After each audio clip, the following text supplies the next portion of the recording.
All right. Then, yeah, welcome to the second presentation, which will be about the IxTheo publication service for Green Road Open Access. We've been working on this for quite a while now, I think from the beginning of the year.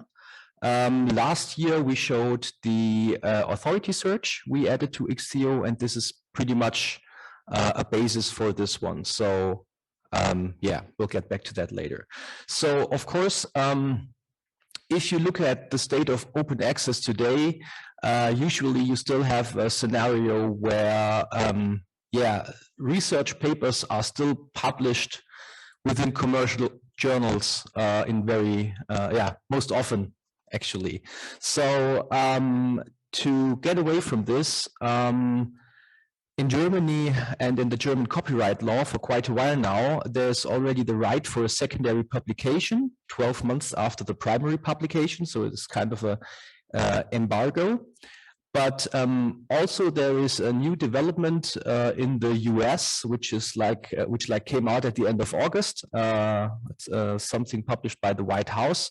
So the US government would like to support open access for primary publications even more. So this will underline the importance of this topic. Even if we're focused on Green Road open access and secondary publications right now in this presentation, we might think about adding publication functionality to VuFind or to any other systems that you provide. As prerequisites, I already mentioned our authority index. You can have a look at last year's presentation. You can find the slides on the VuFind org page as well as on the video on YouTube.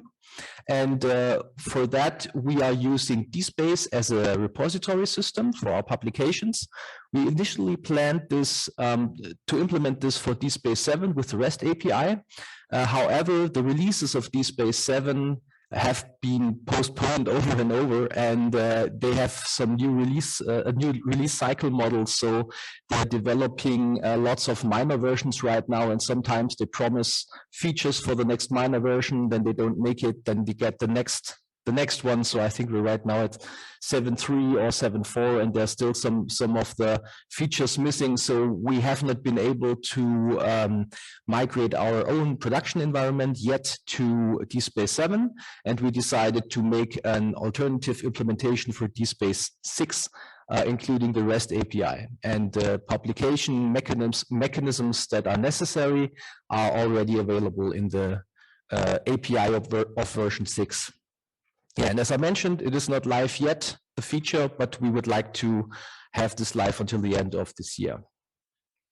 So first things we'll have to do before we can use it is to configure the workflow and configure the admins. And this might fit a bit into the admin front-end administration GUI we talked about earlier. Of course, as well as I understood it, the response that has been given was a bit more about parsing configuration files, but there might be some cases as well where you need some user actually to act as some kind of administrator to perform certain actions. And in this case, it's to define which users are actually responsible for like being active in the authorization workflow. We'll see that in the next slides. This is basically for being able to edit requests of users in the front end when they're logged in, and also to receive emails about new requests.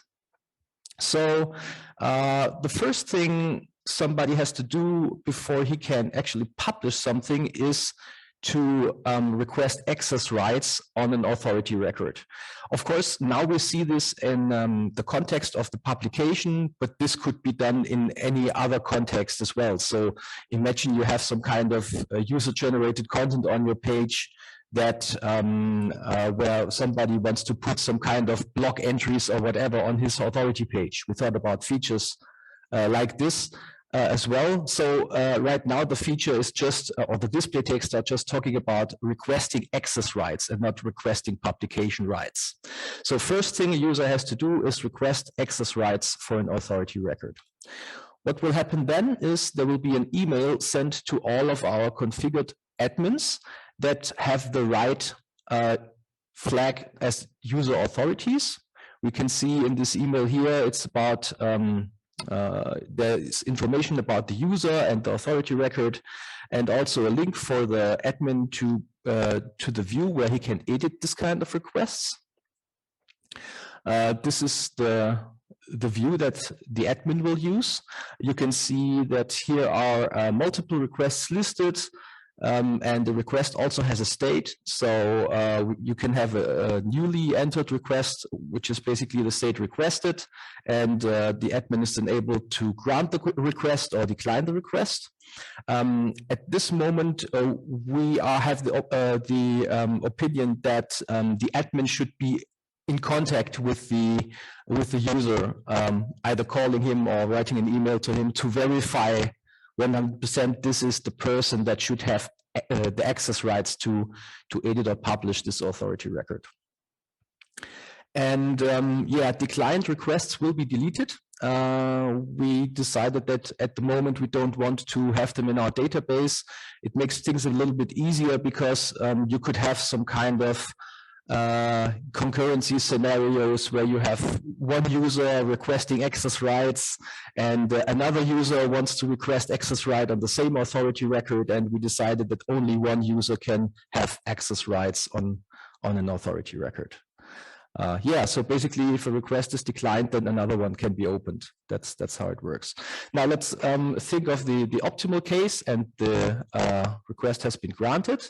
So then the user who wants to publish something will have this new publications view, and there he can see the rights on all authority records he has been granted on.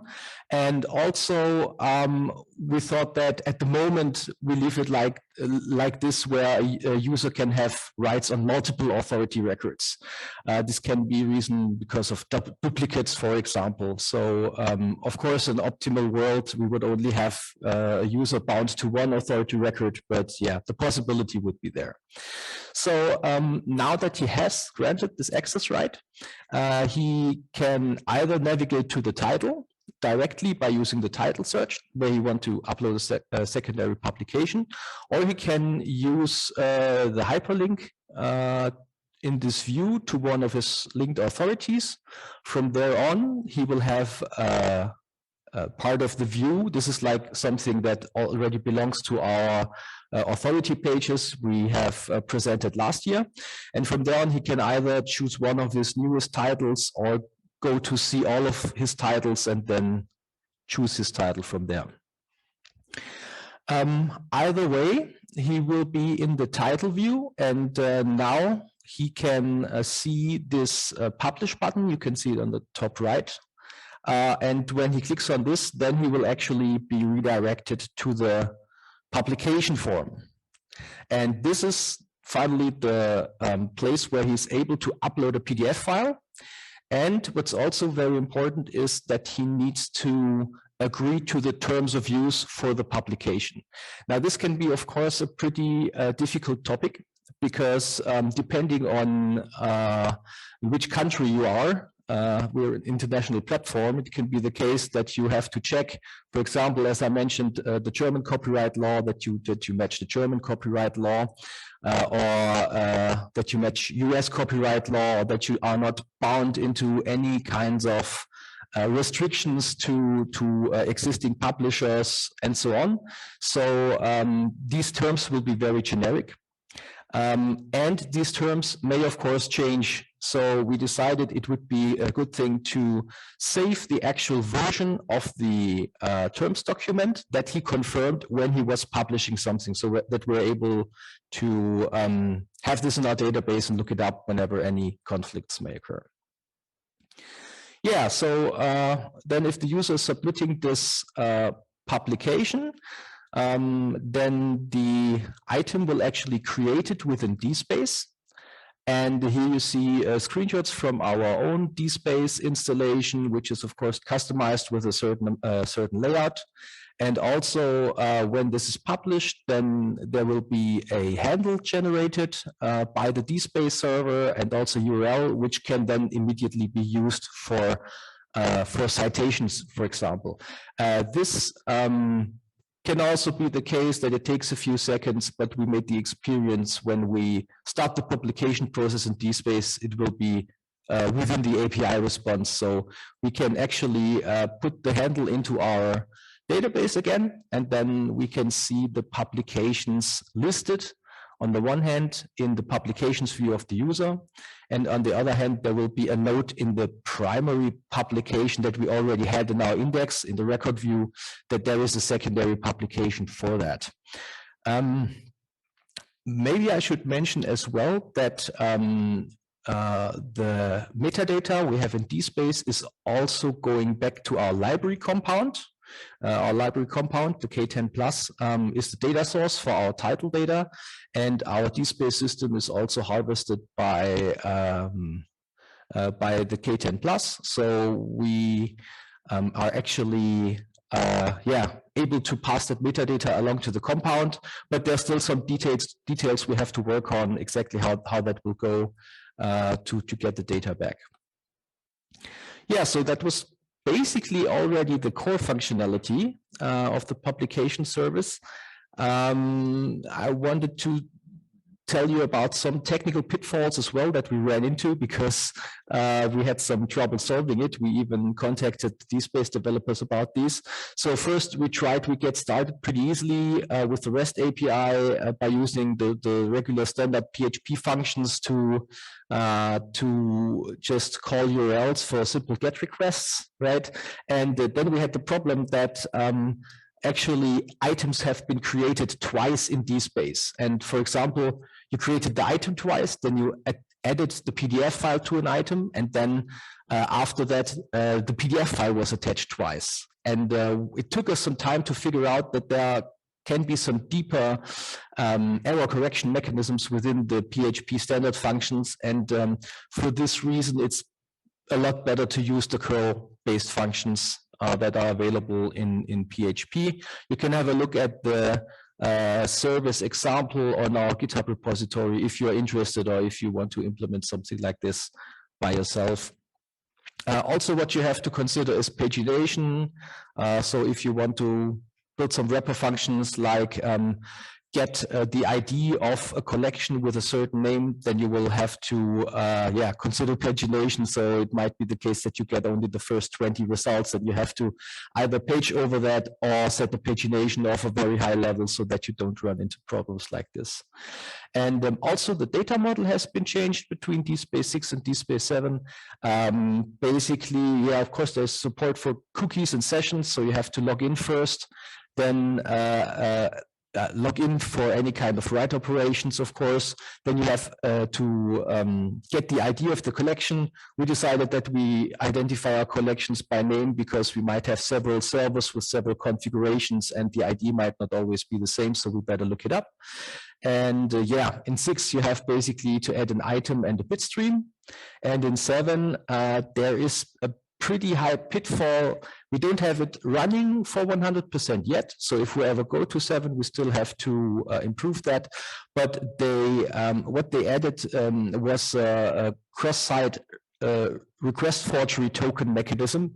So if you want to log in, you have to perform any kind of other operation, get any ID for a collection or whatever, before you try to log in, because else you will not have a XSRF token that you need to log in. So maybe they're going to change something about this behavior, but it cost us also quite some time to find that out. And instead of items and bit streams, you basically have to add workspace items and create workflow items out of these workspace items. That's how it works. Then some limitations about this one. I already mentioned it. Authority records are only limited to one user, but one user can have multiple authority records linked to his user account. Also, only one publication per title is allowed. So if you want to update it or withdraw it or whatever, this is very critical. This might be, of course, hard for any publication service, because at the moment you publish something, the handle is available for citation. People can cite you. People know I have a certain text on that page, and if you update it, the page references could change, and all these kinds of things. And that's why it's always a bit complicated to change something afterwards. Yeah, and of course, right now, the primary publication must already exist with all of its metadata.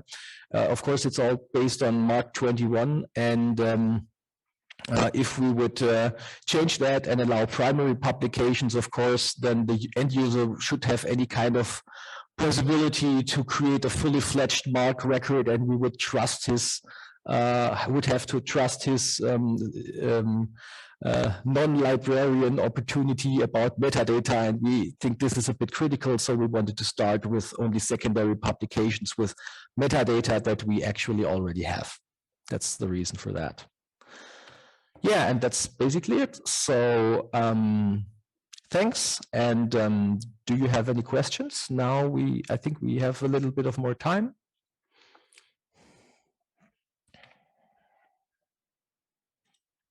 We do have a question in the Q&A from Oliver, who asked, why don't you use Sword to deposit things to DSpace?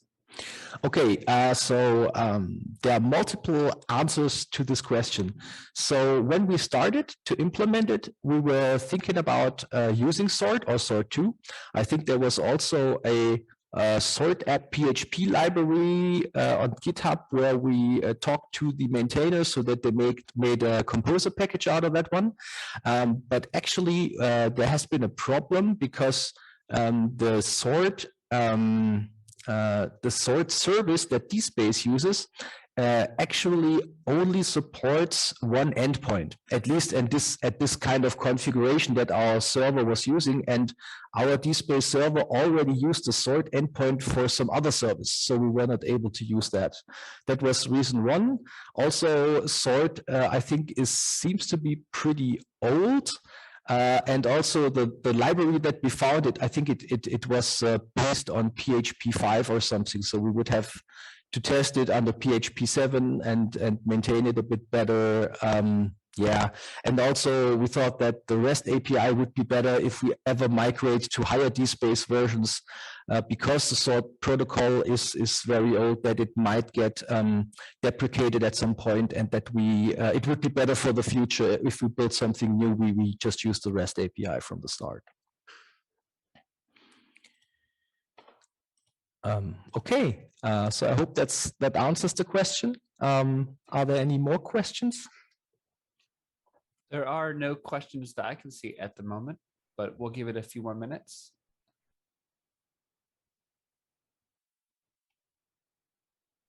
I'll throw in a question, which I was just thinking about through the talk, which is, if you were to try to share some components of this system, and I'm not sure that would make sense or not, but as we work toward having the ability to bundle up plugins to VuFind, I'm wondering how difficult it would be to inject things like the publish button into the system without having to just fully override templates, particularly if we had a series of extensions that we wanted to stack on top of one another. So I wonder if this just raises a use case of extensibility that we need to give a little more thought to. Okay, so I mean that we actually have the DSpace logic in a service, so that would be pretty easy to contribute, I guess. Of course, you see that it affects quite a lot of views.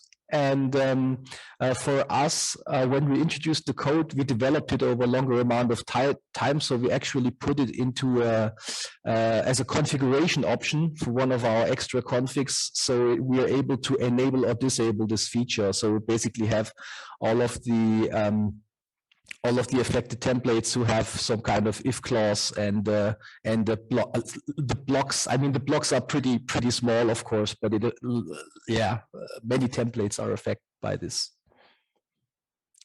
So I'm not sure if you could see things like this as a plugin. That's unless you have a mechanism inside views to say, okay, I have, for example, in this toolbar, I load some dynamic plugins, and then we have some kind of component that registers as a plugin in certain kind of use, maybe. Yeah, that's actually kind of what I was thinking about, whether this is something we should contemplate as we design future themes, some kind of a registration system to put things into more places. You know, we have a few things like that, but maybe more would be useful, or maybe I'm just thinking too hard about it. I'm not sure. I mean, we on our side, we have like 2 or 3 different layers for, of course, IxTheo and KrimDok, and maybe also RelBib. And sometimes we have some functionality active and sometimes not. So maybe, I mean, it depends on the community, I would say. If many people have this kind of use cases, why not? Yeah, it feels to me like conditional logic only scales so far. And eventually, if you have too many vastly different conditional things in too many places, it will become a problem to maintain. I don't know that we've ever hit that limit yet, but if there's an elegant way to work around it, it might be helpful for future growth.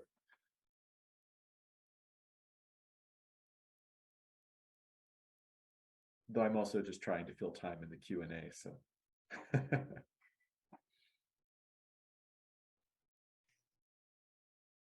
The Q&A is decidedly not filled at all at the current moment. There are still a few minutes left. However, unless I'm mistaken, the next thing that we have is a break coming up. So if there are further questions for Mario about this, maybe we can address any that come up over the course of the break.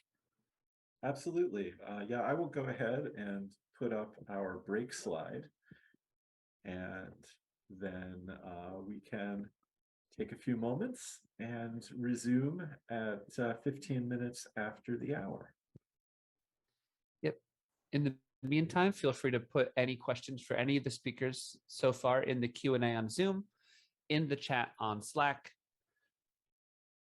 or any other place that you feel it'll reach me, including the Twitter and the chat on Zoom.